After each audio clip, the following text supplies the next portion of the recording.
By evening, even choosing dinner felt exhausting. For Daniel Cross, it was never the big decisions. It was the hundreds of tiny ones that drained his spirit dry. This is about the silent tax of constant choice. Daniel Cross lived in a world of endless options, a world that celebrated freedom of choice, but never mentioned its cost.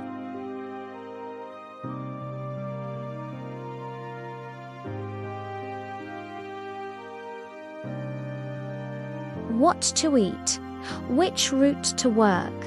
Each question was small, inconsequential even.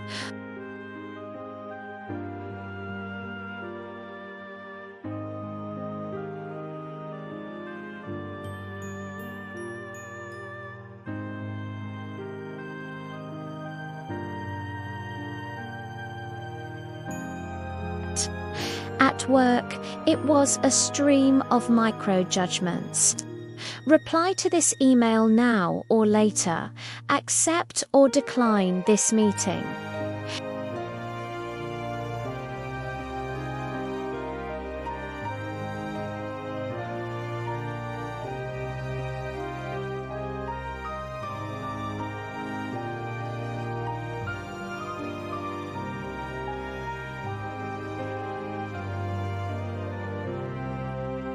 at 10 brands of pasta sauce.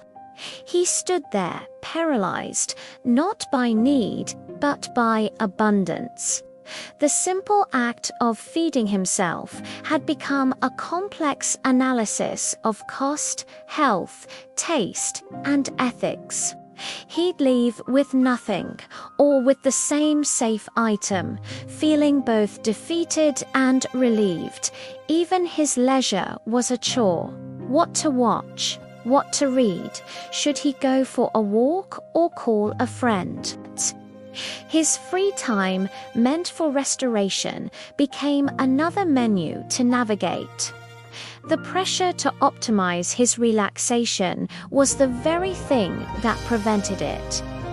One Wednesday evening, he stood before his open closet, staring at 2 nearly identical blue shirts. He felt a surge of pure, irrational frustration, a tightness in his chest. In that mundane moment, he saw the absurd truth. He was using the same finite mental energy he needed for his life's real work on a shirt. He sat on the edge of his bed, the shirts still in hand, and he made one final decision for the day: to choose nothing. He hung them both up. He put on an old soft sweatshirt.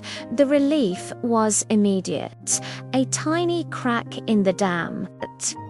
That small act of defiance sparked a quiet revolution. He began to design a life with fewer choices.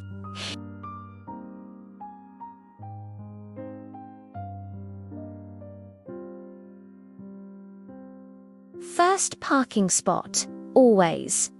Wear the clothes at the front of the rack. He wasn't building a cage of routine. He was building a sanctuary from endless deliberation. He started to notice what had been drowned out by the noise of choosing.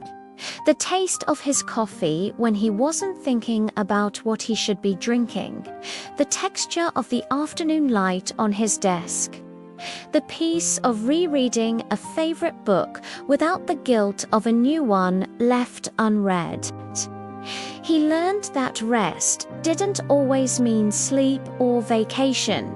Sometimes it meant a mind at ease. A mind not cluttered with pointless questions. He discovered that clarity emerged not from making better decisions, but from making fewer of them. By letting go of the need to constantly curate his experience, he finally began to experience it.